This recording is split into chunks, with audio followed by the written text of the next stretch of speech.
Jornalismo independente, pluralidade e análise de qualidade. Apoie o nosso projeto. Seja membro do canal My News. Oi, tudo bem? Hoje é segunda-feira de um carnaval sem folia. Eu sou Antônio Tabet e este aqui é o Segunda Chamada, abrindo alas para o bloco Unidos do My News. A minha porta-bandeira é Mara Luque, a comissão de frente com as jornalistas Cecília Oliveira e Thaís Oyama. E por último, mas não menos importante, Guilherme Boulos invadindo a avenida. Hoje vamos falar da movimentação dos partidos para as eleições do ano que vem, do quebra-pau no PSDB e do estranhamento entre Mourão e Bolsonaro. Para quem é membro do canal, vamos falar da autonomia do Banco Central e de redes sociais. A nova rede de áudios, o Clubhouse, já está lá. Bom, você que não é membro do My News, se inscreve, que eu garanto que vale a pena. Pelo preço de 2 cafés por mês, você tem acesso a vídeos exclusivos do Segunda Chamada, da Coluna da Marilis, descontos no Clube do Livro, um programa exclusivo, o My News Traduz, e tem também destaques aqui no nosso chat com emojis especiais. Pessoal que é membro aí, já manda os emojis aí para todo mundo saber do que eu estou falando. Para você que já é membro, o nosso muito obrigado. A sua contribuição é o que mantém este canal firme e forte. E vamos embora com isso, que tem muito assunto neste Segunda Chamada. Roda a vinheta!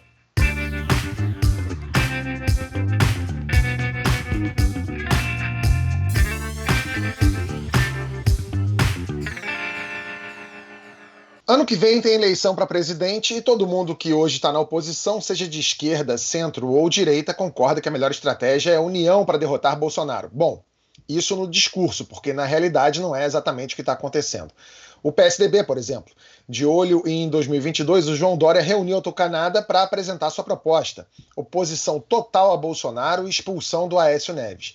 O Dória quer tirar do partido a ala que ficou do lado do governo na eleição da presidência da Câmara e trazer para o partido Rodrigo Maia e outros possíveis dissidentes do DEM. Bom, deu ruim. O Aécio Neves ressuscitou para criticar o governador paulista. A oposição a Dória, dentro do PSDB, lançou o nome de Eduardo Leite, governador do Rio Grande do Sul, para disputar a vaga de candidato à presidência.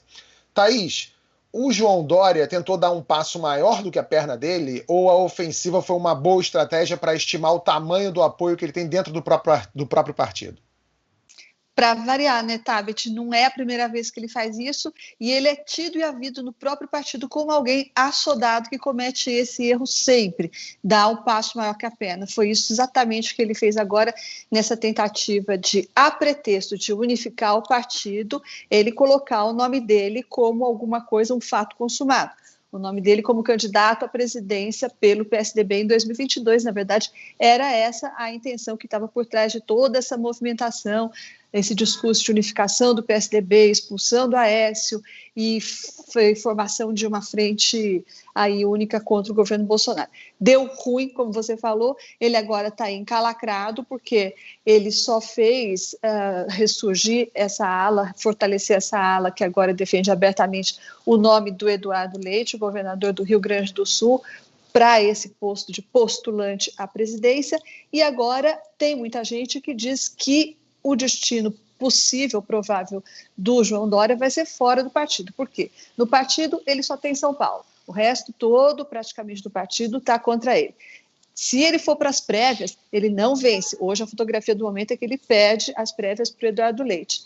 E depois, para onde que ele vai? Para o DEM é que não pode ser, né? Eles acabaram de romper com o DEM, e o DEM agora, com essa aproximação do governo Bolsonaro, esvazia todo o discurso do Dória. Então, ele pode não ficar no PSDB porque não tem espaço, ele não pode ir para o DEM porque o DEM está muito próximo do governo, então para onde que ele vai? Outros partidos também estão com o Bolsonaro.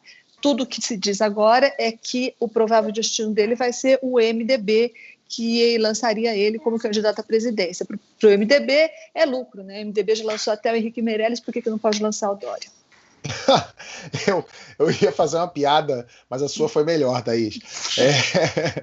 Eu ia falar, acho que ele tem um lugar no PSOL, a gente vai ver isso com o bolo já, peraí. Afasta de mim esse cálice. Olha só, cara. Olha aí, tá vendo? Não pode, Boulos. Olha, vamos falar da frente ampla já. Olha só. O senador tucano, o Tasso Gereissati, disse numa entrevista ao Globo que todos os partidos foram triturados nas eleições para a presidência da Câmara e do Senado. Segundo o senador, a campanha toda foi baseada na captação individual de votos e os partidos foram simplesmente ignorados. Cecília, essa é a tendência da política na era Bolsonaro, é cada um por si? com partidos enfraquecidos. Quem é que se fortalece, no fim das contas, com essa história? Quando eu estava lendo, inclusive, sobre essas movimentações e essa quantidade de lobos solitários que vem surgindo aí, e quando a gente vê essa batalha aí do Rodrigo Maia e do Lira, a gente vê que o Maia se sentiu muito traído porque ele fez um acordo ali com a ACM e depois essa coisa virou mas ele me disse uma coisa e está fazendo outra. Mas isso me lembrou, de fato, essa situação em que, vamos chamar assim, muito entre aspas, da velha política, porque a gente já conhece essas pessoas e como que eles trabalham, né? Então, assim, não é necessariamente uma novidade, mas quando a gente vê que tem esse pessoal novo, também entre aspas, porque Bolsonaro não é o que a gente chamaria de novo, né? Mas a gente vê que esse jeitinho com que eles trabalham e que aí sim fez aí essa ala mais antiga ter que se movimentar, porque o negócio é o seguinte: as pessoas podem ser antigas, mas as regras do jogo são meio novas para esse pessoal que eu costumo dizer assim, é um pessoal analógico querendo jogar na era do 5G. O negócio não está funcionando. Então, a gente vê que tem esse meio cada um por si, tem esse negócio do eu te disse que vou fazer, mas estou fazendo de outro jeito, e o pessoal fica meio compartimentalizado de fato. E na verdade, assim, né, são todos aí raposas velhas nesse jogo, mas quem vai se ferrar de fato, e quem está se ferrando desde então, somos nós de fato. E essa movimentação que Thaís disse aí, que você trouxe também, Tabet, sobre o que está se construindo para 2022, é que a gente vai ver aí, de fato, quando a gente for entrar aí nessa discussão que ainda vai caminhar para a gente aí, que é sobre essa bendita dessa frente ampla, que a gente não tem frente ampla nem dentro de alguns partidos da esquerda, e aí você precisa de frente ampla na própria esquerda, e depois um terceiro estágio de frente ampla que a gente ainda vai ver. A fragmentação acontece também na esquerda. O ex-presidente Lula disse que, caso não possa ser candidato, o nome do PT em 2022 será Fernando Haddad. Boulos, você criticou essa definição dizendo que, antes de falar em nomes, é preciso discutir o projeto. O Tasso Gereissati falou quase a mesma coisa na entrevista que eu mencionei aqui. Que antes de definir o nome, o centro precisa definir o que quer. A gente sabe que o PT deve ter candidato, que o Ciro também deve se lançar e talvez até o PSOL tenha candidato próprio. Como é que vai ser isso na esquerda? A gente vai ver uma fragmentação tão grande que a esquerda vai levar outra surra, Boulos? Eu acho que o momento que nós estamos vivendo no Brasil, acho que isso está escancarado para todo mundo que tenha bom senso. É um momento particularmente grave, porque é a combinação de uma crise sanitária, a maior crise da nossa geração, com uma crise social profunda, com um governo profundamente autoritário. Isso exige que a gente busque confluências, convergências para enfrentar esse governo, para derrotar o Bolsonaro. O Bolsonaro não é simplesmente mais um fato da política nacional. O Bolsonaro não é simplesmente um problema político, ele se tornou um problema humanitário no Brasil, sobretudo com a pandemia do coronavírus. Já era uma ameaça profunda à nossa democracia. Agora, antes de falar da esquerda, Tabet, eu acho que a gente precisa também, frequentemente na mídia, se aponta muito para a responsabilidade da esquerda. A esquerda não quer frente ampla, a esquerda só fica com ela própria. Mas, assim, da responsabilidade, você disse isso, tocou nesse assunto aqui no começo, falando do PSDB e do DEM, da própria centro-direita brasileira. Porque a gente faz frente ampla contra Bolsonaro, o ponto de partida é quem quer estar contra Bolsonaro. E acho que a eleição para a presidência da Câmara foi uma demonstração disso, que no frigir dos ovos, na hora do vamos ver, boa parte dessa centro-direita bandeou para o candidato Bolsonaro. Uma parte deles, o DEM era considerado um dos principais partidos de articulação da centro-direita, o ACM Neto deu entrevista não descartando, inclusive, uma composição com Bolsonaro em 22.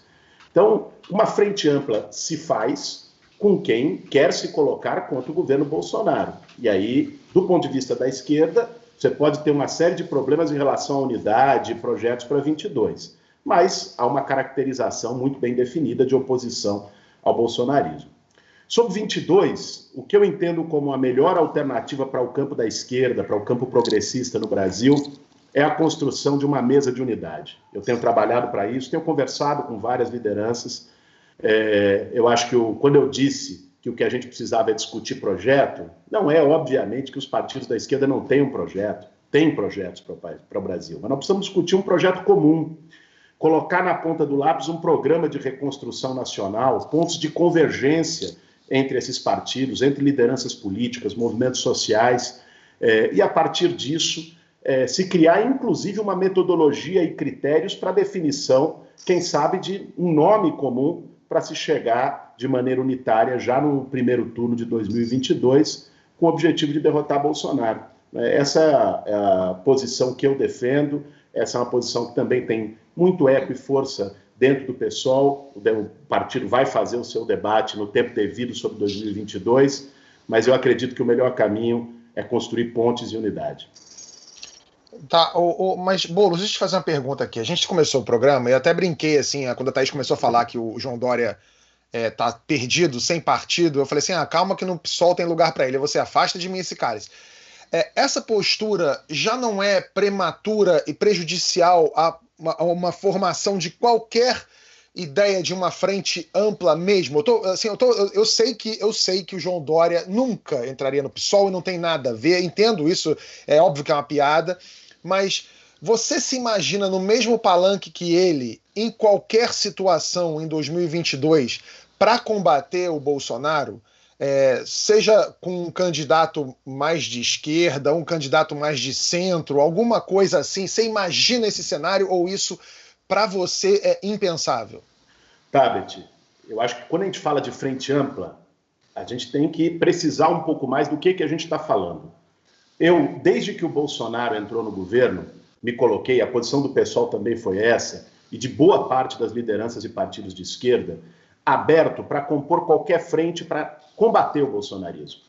Então, no que se refere ao tema da vacina, por exemplo, a posição do João Dória contra o negacionismo, mas foi a posição mais correta, e nós reconhecemos isso publicamente. No que se referir a enfrentamento ao autoritarismo, a defesa das liberdades democráticas, a frear a sanha autoritária do Bolsonaro, houve figuras da centro-direita, o próprio Maia, em alguns momentos na condução da agenda parlamentar, que colocou freios a isso. Isso é importante. Esse é um exercício de frente ampla. Só que ela é pontual. Quando entra no debate de projeto de país, você vai ter uma concordância, digamos assim, que pode estar em torno da defesa da democracia contra o bolsonarismo, por uma compreensão de que ele ameaça as instituições democráticas, ameaça as liberdades, e de que ele está colocando, não só em risco, está comprometendo a vida de milhões de brasileiros com a sua conduta na pandemia. Mas também tem um tema que, quando você vai debater projeto de país, é a agenda econômica. Não tem como, numa eleição, você fugir do debate da agenda econômica. E no que se refere à agenda econômica, o Bolsonaro e a direita liberal têm muito mais concordâncias do que qualquer outro grupo do país.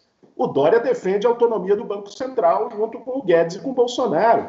Todos eles defenderam juntos, seja a reforma da Previdência, a carteira verde e amarela, e um conjunto de medidas que, do nosso ponto de vista, comprometem a vida do povo brasileiro, aprofundam o abismo da desigualdade. O tema do auxílio emergencial agora é um exemplo, eles condicionando o retorno do auxílio emergencial à PEC do Pacto Federativo, que é uma PEC de desvinculação, uma PEC que significa mais aperto fiscal no momento de pandemia, o próprio tema do teto de gastos. Então, não há uma agenda para o país com coincidência entre o PSOL, entre a esquerda e o João Dória. Quando se tratar de derrotar as iniciativas antidemocráticas do Bolsonaro, o negacionismo do Bolsonaro, eu não tenho nenhum problema em estar ao lado do Dória, de quem quer que seja. Acho que quanto mais gente tiver desse lado, melhor. É melhor que o Dória esteja do lado de cá nessas questões do que esteja do lado de lá. É uma leitura pragmática. Agora, quando se fala de eleição, você não está falando só de rejeição ao bolsonarismo. Você está falando de um debate, de um projeto de país com a sociedade. De que formas nós vamos reconstruir o Brasil. E aí tem diferenças que são inconciliáveis. Falando desse assunto que você mencionou aqui, E, de fato, para haver essa frente ampla, alguns vão ter de ceder e outros também. O vice-presidente do PT, que atende pela curiosa alcunha de Washington Quaquá, disse que o nome do Haddad como candidato não foi discutido pelo partido e que é uma decisão individual de Lula. Em entrevista ao Estadão, ele disse que o PT precisa se reconectar com o empresariado, com o mercado, com o eleitor de centro. Mara, o mercado quer se... O mercado é esse teu amigo, né? A Mara tem um amigo chamado Mercado. O mercado está afim de se reconectar com o PT? Como é que está essa história? Quem é o mercado, Tabet? O mercado são investidores, são banqueiros, são empresários, são...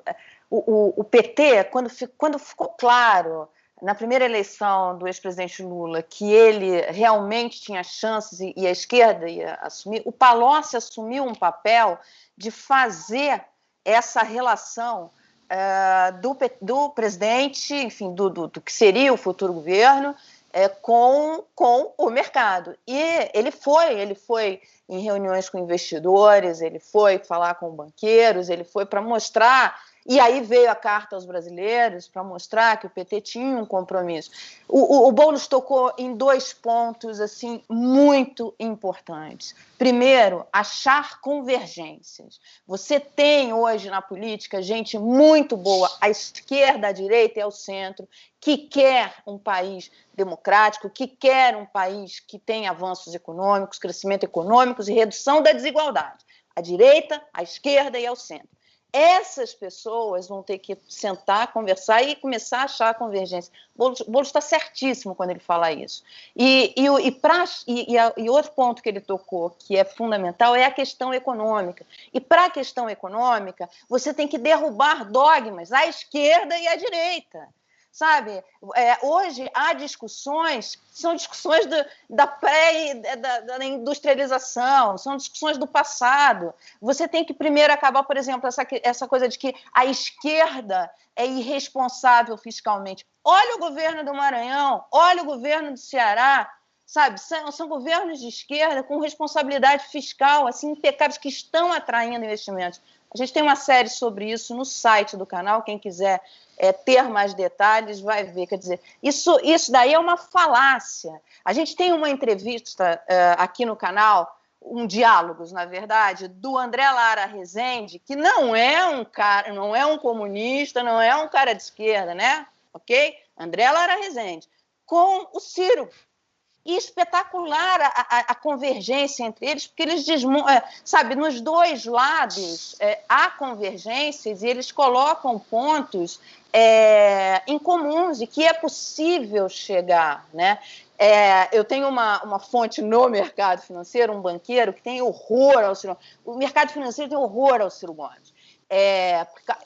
Depois que ele viu esse diálogo, ele falou assim: o Ciro está irreconhecível, porque houve um diálogo ali, pontos de convergência, porque essas pessoas querem um crescimento econômico. A campanha do Boulos para a prefeitura, eu tenho uma outra fonte de mercado, um economista, que chegou e falou assim: cara, gostaria de conhecer o Boulos, de conversar mais com o Boulos. Você sabe disso, Tabet? Na época da sabatina para a presidência, Boulos esteve numa corretora com a gente falando com investidores e vários investidores adoraram o que ele falou. Então, assim, na verdade, é você achar esse ponto de convergência e destruir dogmas. Tem dogmas que têm que ser colocados. Outro exemplo que eu vou dar, reforma da Previdência. O PDT, o Mauro Benevides Filho, tinha um substitutivo de reforma para a reforma da Previdência espetacular, muito melhor do que essa que foi aprovada. E a esquerda foi negacionista. A esquerda falou: não precisa de reforma. Não precisa de reforma de Previdência. É claro que precisa de uma reforma da Previdência. É claro, não dá para sustentar os privilégios. O Gilmar Mendes esteve aqui falando da questão dos privilégios do judiciário e tantos outros, só que a esquerda foi e negou que havia necessidade, ao invés de se unir num substitutivo da própria esquerda. Sabe, que foi feito... O Mauro é um economista ali com credenciais reconhecidas por todo mundo, enfim... E a esquerda negou. Então, assim, esse é o principal ponto. É conseguir, porque esses 2 pontos que o Boulos apontou, convergência e a parte econômica, é isso que vai destravar, que vai conseguir fazer com que essa frente, esse centro democrático, essa frente ampla, consiga achar pontos em comum. Eu queria dar um pitaco e fazer uma pergunta, posso? Sobre Claro. isso que a Mara falou da convergência ainda. Eu tenho para mim que essa declaração do Lula, que segundo o Quaquá foi tomada de forma individual, eu não tomaria essa declaração do Lula de que o Haddad é candidato pelo seu valor de face. Primeiro, porque eu tenho a impressão de que, tão logo o STF considerar o Lula elegível novamente, ele vai ser o primeiro a colocar o seu próprio nome à frente do Haddad. Então, sobre essa questão da convergência, eu acho que essa parte, o campo da esquerda, não está ainda definido, não. E a pergunta é para o Boulos, se ele acha isso, se ele acha que isso está de fato fechado, se quando o Lula coloca o nome do Haddad, ele está falando sério ou mais ou menos sério, ou depende? Thaís, eu conversei com a Haddad, tenho conversado com o Flávio Dino, com o Tarso Genro, com o Requião, com um monte de gente no campo progressista sobre os nossos desafios para 2022. É evidente que se o Lula tiver liberado pelo Supremo Tribunal Federal para ser candidato, ele é um candidato forte, né? Foi ex-presidente da República, tem uma aprovação grande na sociedade e acho que seria até um processo natural ele ser o candidato do PT. Né? Agora, assim, a questão que eu acho desse ponto de vista não é assim, os partidos lançarem nomes. O Ciro é candidato a presidente desde 2018. Né? No segundo turno de 2018, ele lançou a candidatura dele para 2022. Né? O problema não é o PT lançar o nome, ou o PSOL lançar o nome, ou o PCdoB lançar o nome. Né? O problema é isso criar um empecilho, uma dificuldade para que se sente numa mesa e discuta depois a unidade possível ali um pouco adiante. Né? Então, acho que nada ainda está fechado para 2022, em nenhum dos campos. Né? Nem na direita, na centro-direita, nem na esquerda, você não tem ainda um cenário definido. Agora, eu queria voltar para a questão que a Mara trouxe. Olha, assim, o que eu acho que precisa colocar em jogo e o que eu pretendo levar para um debate de uma mesa como essa é um programa de reconstrução nacional. Assim, nós temos que tirar o debate do âmbito do kit gay da mamadeira de piroca, porque isso só interessa para o Bolsonaro. O grande debate do país não é o kit gay. O grande debate do país é a desigualdade, é o aumento da pobreza, é a questão sanitária, é o SUS. Nós temos que trazer o debate público para esse lugar. E aí, sim, eu acho que são 3 eixos fundamentais que eu gostaria de colocar aqui para a nossa discussão, inclusive. Né? Nós precisamos ter um plano de reativação da economia nacional. Um programa de investimento em infraestrutura, de investimento em obras públicas, de investimento em moradia, em saneamento básico. Nós precisamos de um programa nessa natureza, que é um programa de geração de emprego. Nós chegamos no fim do ano passado com 14 milhões de desempregados no país. É o maior número da série histórica do IBGE. E com mais 11 milhões de desalentados, né, que sequer estão procurando emprego por falta de perspectiva. Então, o Bolsonaro, ele cresce também no desespero. O Bolsonaro cresce na falta de perspectiva das pessoas. Então, a necessidade, inclusive, de um plano que possa ser eleitoralmente viável para 2022, que contribua para o crescimento do país, passa por um programa de reativação da economia brasileira. E que isso venha junto com um segundo eixo, que é o combate à desigualdade. Né? Os programas de transferência de renda, tão demonizados, muitas vezes com argumento fiscalista, às vezes as pessoas se esquecem. Isso é o IPEA quem diz, não sou eu. Né? Você tem o efeito multiplicador do Bolsa Família. A cada R$1 investido num programa como Bolsa Família ou no auxílio emergencial, você tem R$1,80 de retorno para o PIB. Isso faz com que a economia gire, isso faz com que a economia local, com que a economia popular gire. Porque alguém que recebe o Bolsa Família, um auxílio emergencial, um programa de transferência no interior do país, na periferia urbana, vai lá comprar no açougue, vai lá comprar no mercadinho, vai comprar na padaria. Isso vai aquecer a economia, vai gerar emprego. Né? Isso precisa vir junto com um projeto de reforma tributária, que não é o que o Congresso Nacional e o Guedes querem debater agora. Não pode ser só simplificação, não pode ser só um IVA diluído.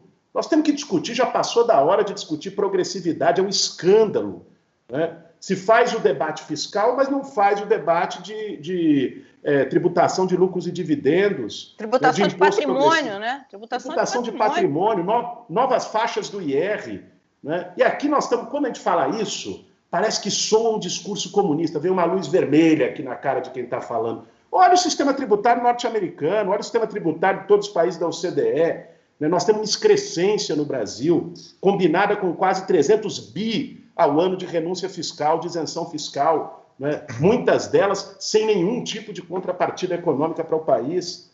E isso com um plano de futuro. Você tem que ter um plano de reativação econômica imediato, um programa emergencial, um plano de combate à desigualdade e um plano de investimento no futuro do país, em educação, ciência, tecnologia, inovação, né? Porque é isso que vai tirar a gente do atoleiro no médio prazo. Esse tema da vacina deixou muito claro. Olha, o Brasil agora está com o pires na mão, pedindo dose de vacina, pedindo ingrediente farmacêutico ativo para a Índia. Nós temos a Fiocruz, né? A Biomanguinhos é referência na produção de vacina, foi referência na produção de vacina de febre amarela no mundo todo, está sucateada. Nós temos o Instituto Butantan, também sucateado, poderia estar produzindo muito mais. Né? O que o Brasil investe hoje em ciência, tecnologia, inovação, em pesquisa, dá 1,2% do PIB, somando investimento público e investimento privado. A meta, no início da década passada, era chegar a 2%. A Coreia do Sul investe 4,5% do PIB nessa área. Aí a Ford vai embora, o país se desindustrializa ainda mais, se consolida como fazenda da China, não é? Como um país de economia extrativista, só de exportação de commodities, não consegue e fica parado no tempo. Boulos, deixa eu só interromper uma coisa. Você não acha cruel que esse auxílio emergencial que você está defendendo possa vir a reeleger o Bolsonaro? Thaís, sim, eu acho que o que caracteriza, a gente fala muito de esquerda, direita, e as pessoas dizem que, enfim, isso pode ser uma categorização ultrapassada. Eu não tenho nenhum problema de me definir na esquerda, porque, para mim, a esquerda se caracteriza historicamente como quem combate a desigualdade, como quem tem compromissos éticos, inclusive, com os valores da solidariedade, com valores humanistas mais profundos. Você tem razão que o auxílio emergencial fez aumentar a popularidade do Bolsonaro. Aliás, fez com que... Aumentar, não. Evitou uma sangria na popularidade do Bolsonaro depois que ele perdeu os setores médios pela condução da pandemia e compensou isso com um ganho de setores populares que receberam o auxílio. Sim, mas eu não acho que esse deva ser a régua, né? Tem gente morrendo de fome, Thaís. Eu estou participando da campanha de solidariedade feita pelo Movimento Sem Teto, que está fazendo cozinhas solidárias nas periferias do país e distribuindo alimentos. Desde a primeira onda da pandemia, uma campanha ativa, com contribuição nas redes e tal, eu tenho ido 1 ou 2 vezes por semana, religiosamente, a comunidades, sobretudo aqui da periferia de São Paulo, fazer a distribuição de alimento e fortalecer a campanha. O cenário é devastador, Thaís. O cenário, assim, é inominável. O que a gente tem visto desde o início da pandemia, isso foi minimizado pelo auxílio. Então, eu não vou pautar a minha posição por eventual pragmatismo eleitoral. O auxílio acho que é a política correta para salvar vidas e para tirar pessoas da fome. Agora, ainda assim, eu acho que esse simulacro de auxílio que estão propondo agora, de R$200 a R$250, para um público menor, e com contrapartidas fiscais elevadas, né, em relação, que é a PEC do Pacto Federativo, no fim do dia, eu não acho que ele vai ter um efeito tão significativo, até porque R$250 ou R$200 em regiões metropolitanas do Sudeste, do Sul do país, ou mesmo em capitais do Norte e do Nordeste do Brasil, né, não bota nem comida na mesa. Não é suficiente sequer para isso. Então, o efeito que os R$600 tiveram no ano passado, eu não acredito que ele vai ser simplesmente repetido agora em 2021. O Bolo, você não acha que o desemprego ele tem um ponto mais importante, como você falou, os desalentados, que é mais grave ainda, enfim, essa questão do desemprego, que ela não nasce no governo Bolsonaro, mas ele não resolve e ainda aprofunda, enfim, a perspectiva de saída e de crescimento econômico. E isso não tem, porque as pessoas querem trabalhar, né? Elas querem emprego, mais do que políticas de receber dinheiro, assim, ela quer ter colocação. Ter emprego causa um impacto importante. Qual vai ser o tamanho? Porque ele não vai conseguir resolver essa questão de desemprego até 2022. Qual vai ser o tamanho, o peso disso nas eleições? Mara, obviamente o centro, né, de uma política econômica, social, popular para o Brasil é geração de emprego e renda, né? Os programas de transferência de renda, eles são, inclusive, eles cumprem o papel de passagem para ativar a geração de emprego, porque tem este efeito indireto. Você não vai conseguir, por meio de uma única política pública, gerar 10, 20 milhões de empregos em um ano, em 2 anos. Esse é um processo de aquecimento econômico nos quais os programas de transferência de renda têm um papel. Agora, você lembrou uma coisa, o desemprego não é um problema, obviamente, gerado pelo Bolsonaro. Em 2014, nós tínhamos 6 milhões de desempregados no Brasil. Nós estávamos próximos ao emprego pleno, né? 6 milhões de desempregados. Hoje nós temos 14 milhões de desempregados no Brasil, mais do que o dobro.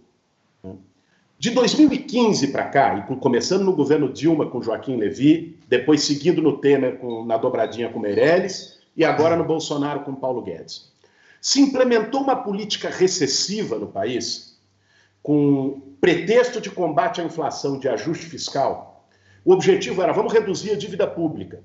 E para isso vamos cortar. E depois, a gente cortando, ou fazendo reforma da Previdência, fazendo reforma trabalhista, fazendo teto de gastos, a gente vai gerar confiança do mercado, os investidores externos vão vir, então vai ter aqui a fada da confiança, vai colocar sua varinha mágica, e o Brasil vai ter uma onda de emprego, de investimento, e todos vão viver felizes para sempre. O que aconteceu 7 anos depois?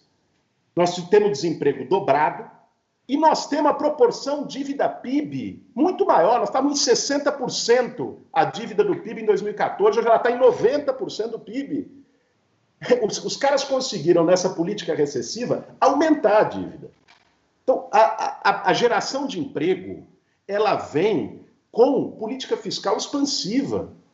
Olha, de onde vem o dinheiro? A pergunta preferida eu acho justa, porque eu coloquei isso no debate, inclusive na eleição aqui para a Prefeitura de São Paulo. Você trouxe isso agora no seu comentário sobre o governo do Maranhão e tudo mais. É evidente que a esquerda tem que ter preocupação com a situação fiscal. Nós estamos falando de dinheiro público.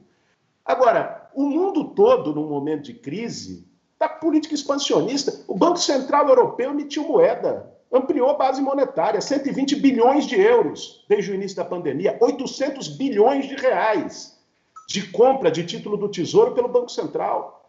Os Estados Unidos fez isso repetidas vezes desde a crise de 2008. O problema, Boulos, é que há uma confusão, né? Quer dizer, de política fiscal expansionista. A gente tem algumas entrevistas aqui no canal falando sobre isso. Não significa, não é igual a gastar dinheiro irresponsavelmente. Quer dizer, se você emite moeda para fazer investimentos em saneamento, é o exemplo que o André Lara sempre dá, isso vai gerar um movimento para a economia em todos os sentidos, enfim, que não é uma política irresponsável, fiscalmente irresponsável. Eu acho que isso é uma questão que tem que ser muito bem entendida, porque acaba que parece que política fiscal expansionista significa aumentar funcionário público de qualquer jeito, dar dinheiro para deputados gastarem de qualquer jeito. Claro. E isso é um problema. A gente está falando aqui sobre esses lados se entenderem, né? A esquerda se entender, o mercado se entender, o centro se entender. E o Boulos bem lembrou que nem a direita está se entendendo, né? Bolsonaro e Mourão, que nunca foram exatamente melhores amigos, andaram se estranhando mais do que o normal. O presidente fez uma reunião com os ministros semana passada e não convidou o vice. A crise atual vem desde o final de janeiro, quando vazou uma conversa sobre impeachment entre um assessor de Mourão e o chefe de gabinete de um deputado federal. Depois disso, Mourão precisou dar um passo atrás e sumir um pouco dos holofotes. O Bolsonaro minimizou a crise. Disse que está tudo bem entre eles, que trocaram sorrisos e que vice é igual a sogra, é para a vida toda. A gente sabe o que aconteceu da última vez que o Brasil teve um vice-presidente decorativo. Só que a possibilidade de um impeachment de Bolsonaro está cada vez mais distante porque o Arthur Lira acabou de pegar a presidência da Câmara. Ô Cecília, o Mourão vai ter que se contentar com esse papel de figurante do governo? Pelo menos para frente dos holofotes, né? Que foi mais ou menos o que a gente assistiu da última vez também. Tá tudo bem aqui, mas apagaram-se as luzes, a coisa pode ser diferente. E nesse mesmo dia aí que teve essa reunião ministerial, todos os ministros estiveram lá, o Mourão não foi convidado, e depois ele tinha sido convidado para um outro evento, ele fez a pirraça dele, não foi, falou, estava trabalhando em outras coisas, tenho mais o que fazer, estava ocupado e simplesmente não foi. Mas a gente vê que, tipo, o Mourão sequer era a primeira escolha de Bolsonaro. Ele já entrou ali como um tapa-buraco. Então, assim, se ele esperava outro tipo de tratamento, ele também, né, foi, assim, tipo, inocente, para a gente usar uma palavra mais bonitinha. Então, assim, ele já tinha topado ser um tapa-buraco. E quando a gente fala disso, inclusive, sobre hierarquia militar, ele já se submeteu a um cara de menor patente. Já estava ali, olha, é humilhação atrás de humilhação, assim como o Pazuello está sendo ali humilhado diariamente, tomando ali nas costas todo dia. Então, assim, essas pessoas se submeteram a ficar ali debaixo do guarda-chuva de um irresponsável maluco que governa pelo WhatsApp. Então, assim, ele já sabia o que estava aí. Então, assim, o Mourão, ele pode estar mexendo os pauzinhos ali e a gente pode simplesmente assistir uma novela, não vale a pena ver de novo, que é basicamente o que pode acontecer se a gente ver essa reedição.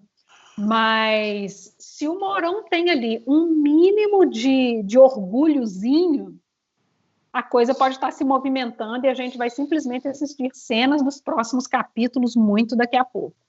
Até porque até um Eduardo Cunha, entre aspas, acabaram de botar ali. Ô, Thaís, dizem nos bastidores que o Bolsonaro não vai repetir a chapa de 2018 ano que vem, que está em busca de outro candidato a vice, né? Segundo apurou a Folha de São Paulo, o nome preferido agora seria o do ministro da Infraestrutura, o Tarcísio de Freitas, que tem um perfil discreto e nunca teve cargo político.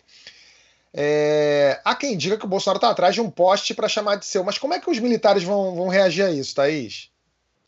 Pois é, eu acho que qualquer candidato para o Bolsonaro é melhor do que o Mourão. Certamente essa chapa aí não vai se repetir. Vamos lembrar, Tabet, que o Bolsonaro nunca confiou no Mourão, né? Ele foi a quinta opção, como lembrou a Cecília, foi a quinta opção de vice lá atrás da campanha, e logo que ele tomou aquela facada, a primeira preocupação que ele teve foi pedir para o Eduardo Bolsonaro, o Dudu Bananinha Bolsonaro, para assumir o protagonismo da campanha, assumir a campanha por quê? Porque ele não queria que o Mourão assumisse esse lugar.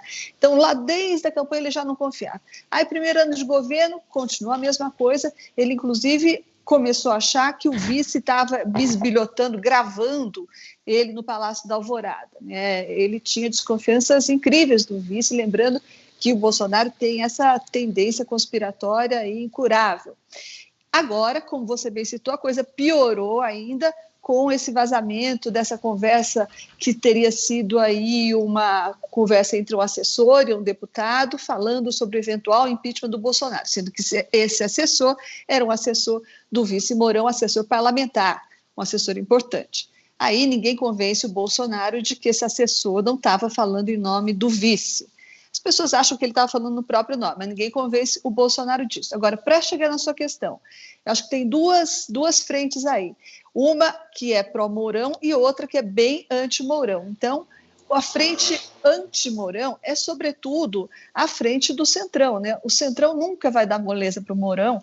num caso de impeachment de Bolsonaro, ou mesmo favorecer o impeachment do Bolsonaro, porque ele sabe que daí assume o Mourão.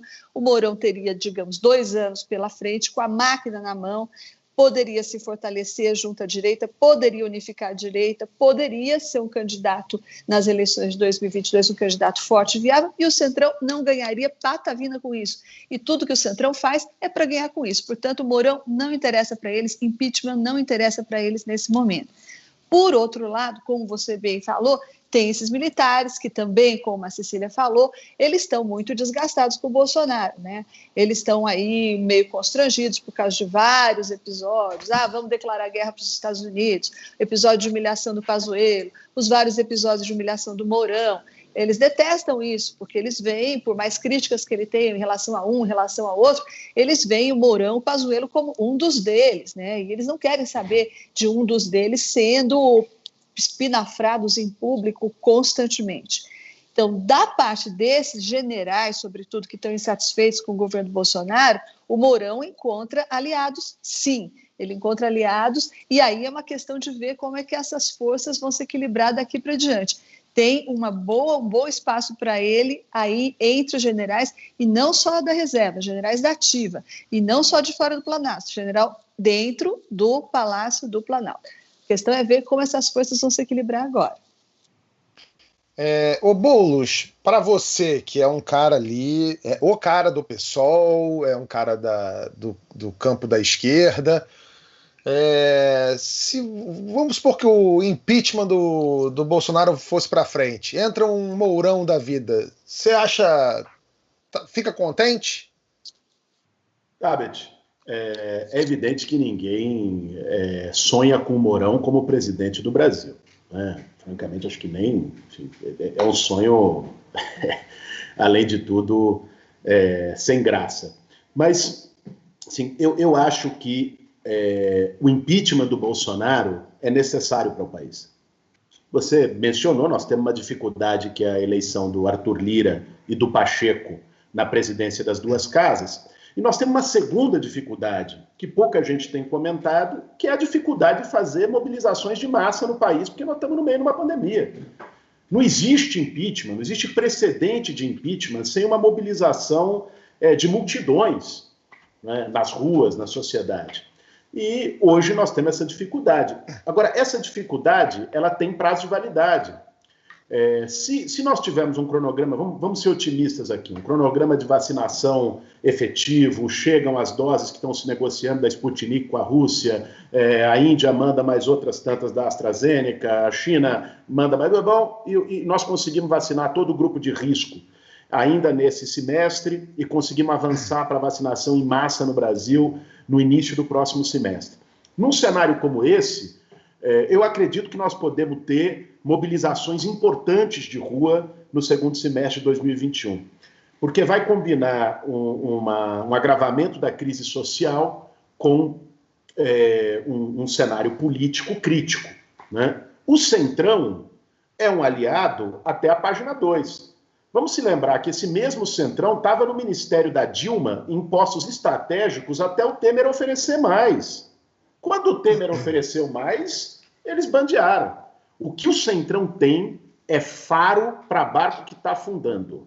Se em algum momento perceberem que o Bolsonaro se enfraquece, a popularidade dele baixa de 25 para baixo e não sei o quê, não é impossível que você tenha um movimento pelo impeachment. E eu acho que esse movimento é bom para o Brasil, não pelo Mourão, obviamente, mas porque o Bolsonaro, ele não é só a política dele, Tabet. O Bolsonaro consegue coesionar uma coisa que o Mourão não conseguiria. Se criou um bolsonarismo no país, que inclusive, é triste dizer isso, mas é verdadeiro, vai sobreviver ao próprio Bolsonaro. O Bolsonaro conseguiu coesionar um campo de extrema-direita e construiu até um movimento de massas, né, proto-fascista no Brasil, que nós não tínhamos desde o Plínio Salgado, né, desde os integralistas lá no tempo do Getúlio.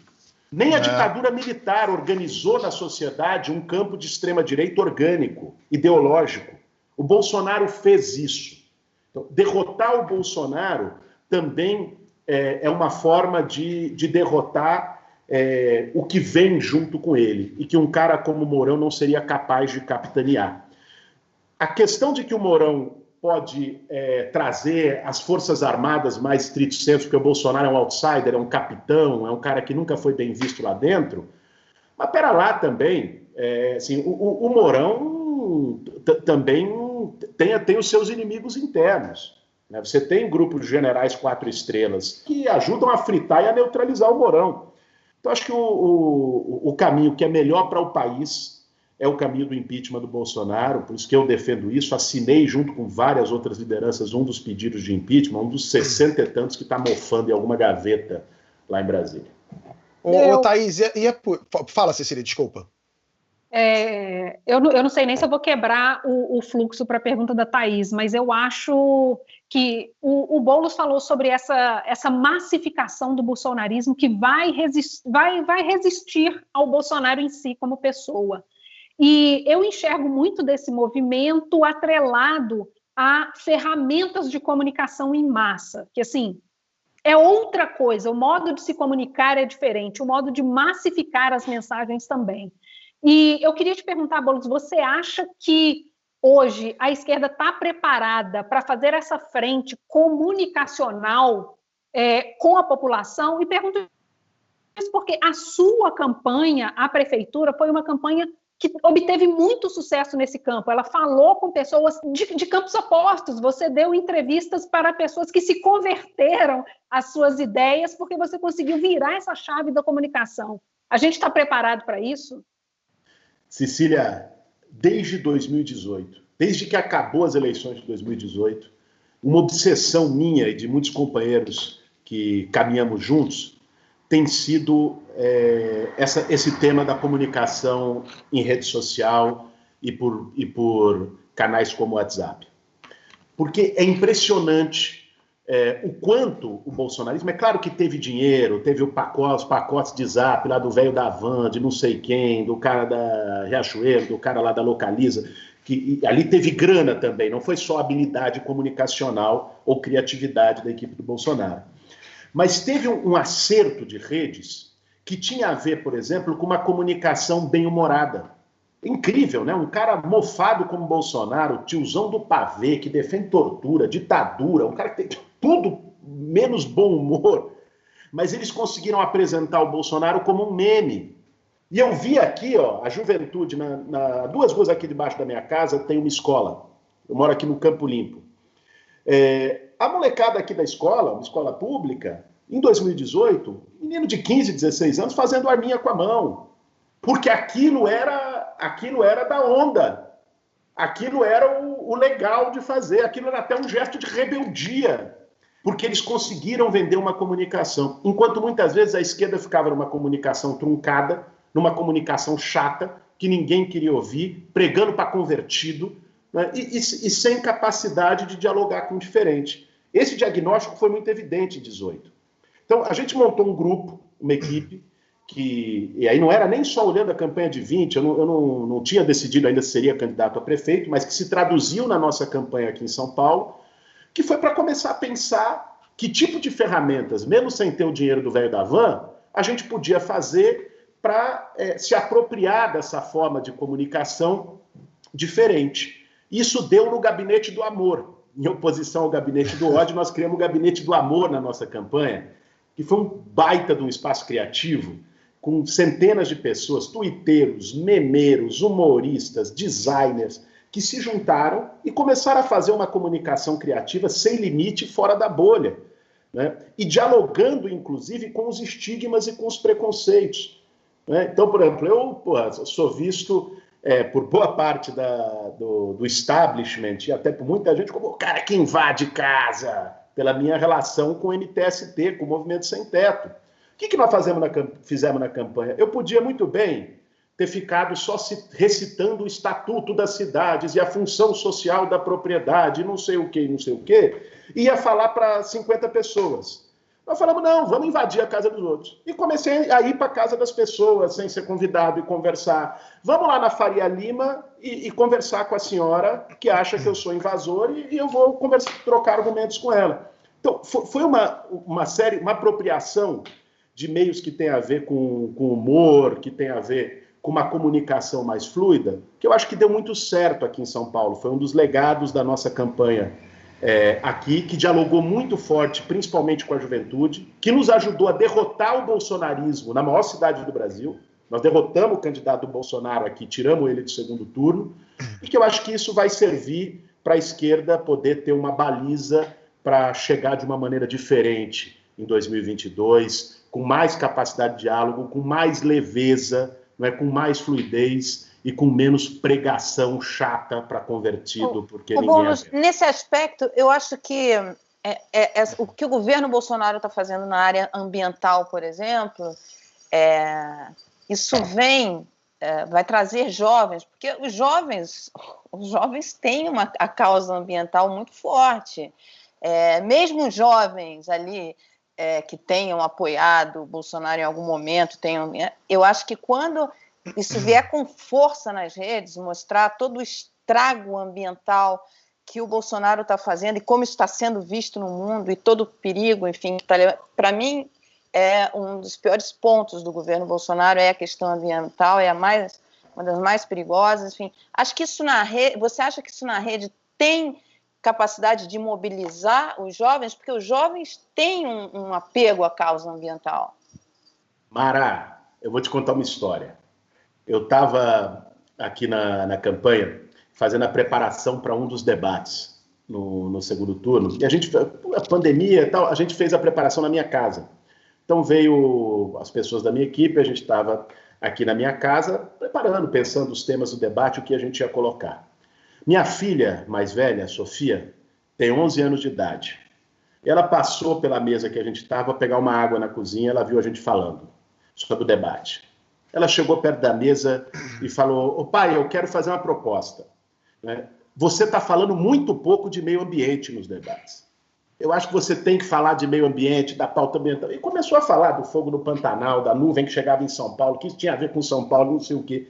É uma geração que está vindo muito ligada e muito antenada, felizmente, com os temas ambientais, que são dramáticos. Qualquer projeto de futuro passa pelo debate que hoje a vanguarda internacional está fazendo, mas que aqui no Brasil, lá com o governo que a gente tem, não passa nem perto, que é o debate do Green New Deal, que é um debate de rever matriz energética, de repensar modal de transporte, de construir metas para carbono zero, de substituir combustível fóssil por energia eólica e solar. Esse debate é imprescindível.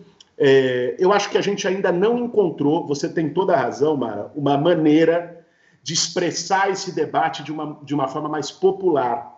Existe um enorme interesse, uma sintonia de toda uma geração de jovens com o debate ambiental, mas eu acho que a esquerda brasileira ainda não conseguiu traduzir isso num programa, numa linguagem que chegue e que faça também com que isso seja um elemento de viralização, de mobilização, de engajamento mais forte do que já é hoje. Acho que esse é um desafio que a gente tem. Olha só, a gente está chegando aqui no limitezinho do tempo desse blocão do programa, antes da gente ir para o extra para membros. Cecília, a sua observação foi plenamente de acordo com o que eu ia perguntar para a Thaís, porque a Thaís falou assim, o Mourão assumindo um virtual impeachment do Bolsonaro, ele pode unificar a direita. Eu não sei se você concorda comigo, Thaís, mas eu acho isso tão difícil, porque como o Boulos falou, o Bolsonaro ele subiu o sarrafo do fanatismo para um lugar que a gente vê militante de direita, esses seguidores do Bolsonaro, por exemplo, atirando pedra em quem até outro dia era Deus para eles, O caso, por exemplo, do Sérgio Moro. Eu tenho vocês sabem, já cansei de falar isso aqui, tenho 1000 restrições ao Sérgio Moro, mas Sérgio Moro para eles era Deus num dia, foi o Bolsonaro apontar o dedo pro cara que ele virou o maior pária do universo para essa mesma militância. Você acha que um Mourão, em caso de impeachment do Bolsonaro assumindo a presidência, você acha que ele teria realmente condição de unificar essa direita, Thaís? Tabet, eu acho que ele pode fazer essa tentativa, e queria lembrar que ele tem 2 pontos de apoio aí fortes, que não estão propriamente dentro desse bolsão bolsonarista aí que você se refere. Então ele tem parte dos militares, como eu falei, não só da reserva, como da ativa, e tem também parte do empresariado, não podemos esquecer da força do empresariado. E por que o empresariado é Mourão? Porque o Mourão, ele era praticamente um troglodita, ele estava à direita do Bolsonaro, já esteve à direita do Bolsonaro em termos de declaração. Vamos lembrar do autogolpe, vamos lembrar do Ustra, que ele defendeu antes do Bolsonaro. Então, o Mourão já esteve, se não à direita, vai exagero, quem que estará à direita do Bolsonaro? Mas ele já esteve próximo do Bolsonaro, o Mourão. Mas ele conseguiu ir fazendo um whitewash lá da imagem dele, até como contraponto ao Bolsonaro. Toda vez que o Bolsonaro fala uma besteira, ele vai lá mostrar toda a sensatez dele, daquela arredondada. Isso tudo, todo esse enquadramento aí do Mourão, agradou e agrada o empresariado. E outra coisa importante que passa pelo que a Mara falou, a questão da Amazônia. O Mourão se colocou como uma voz um pouco mais sensata do que a do Bolsonaro na questão da Amazônia, na questão da China, por exemplo. E tudo isso agrada o empresariado. Por quê? Porque as pessoas já estão tendo prejuízos econômicos concretos com esse discurso antiambientalista, esse discurso incendiário, literalmente incendiário do Bolsonaro, né? Isso já passou de ser uma questão ideológica e é fruto, inclusive, disso que o Boulos falou também, dessa preocupação, e da Mara também, a preocupação do eleitorado jovem com o meio ambiente. Essa preocupação está se refletindo nas preocupações do empresariado, que, por sua vez, estão muito preocupados com a ação do Bolsonaro nesse campo. Porque, como eu falei, o agronegócio já está em pânico, porque eles já estão com dificuldades de colocar os produtos brasileiros no mercado externo. Então, isso é um tamanho prejuízo, não só de ordem ambiental, mas em termos de política exterior, em termos de política econômica também. Então, o Mourão, de novo, voltando para a sua pergunta, ele consegue ter um pé nesse empresariado. Não é só esse bolsão bolsonarista, não. Ele tem uma parte do exército, dos militares, e tem uma parte do empresariado. Por isso é que eu acho que ele pode tentar, sim, unificar a direita no caso de vir a substituir o Bolsonaro. Olha só, vamos encerrar o programa, esse primeiro blocão do programa aqui, de um jeito que eu não poderia encerrar melhor, né? Eu quero mostrar para vocês o vídeo que, para mim, é o vídeo do ano até aqui. Aconteceu no Texas, durante uma audiência online pelo Zoom. O advogado Rod Ponton teve dificuldades técnicas com um filtro durante uma audiência. Ponton, I believe you have a filter turned on in the video settings. Olha aí, ó. O melhor é a carinha triste do gato. Ele fala para o juiz que ele está com um filtro de gato que ele não consegue tirar durante a audiência.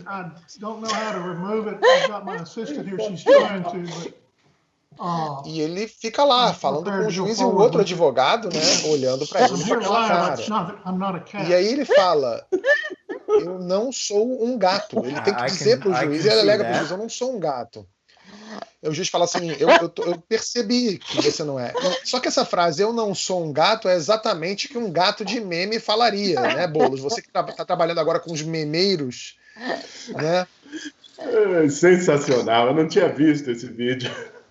Não, maravilhoso. Toda semana aparece um vídeo desse, né? Teve o ministro do STJ sem as calças, teve o desembargador sem camisa, teve o peladão na reunião com o Bolsonaro e com ministros lá, os empresários, teve aquele vereador cheirando calcinha.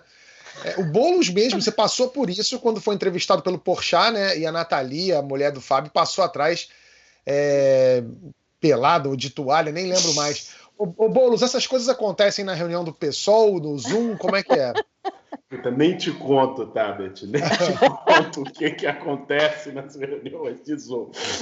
Mas eu imaginei, eu falei, o Tabet, a última vez que eu fui entrevistado por alguém do Porta dos Fundos, né, passou uma pessoa pelada atrás. Mas quando você sentou encostado aí na parede, eu percebi que seria mais previsível a nossa... Não, eu já me resguardei desse perigo aqui, Boulos, já me resguardei. É isso, a segunda chamada de hoje fica por aqui, até semana que vem para você que não é membro, e para quem é membro tem mais um trechinho de programa para você. Até já.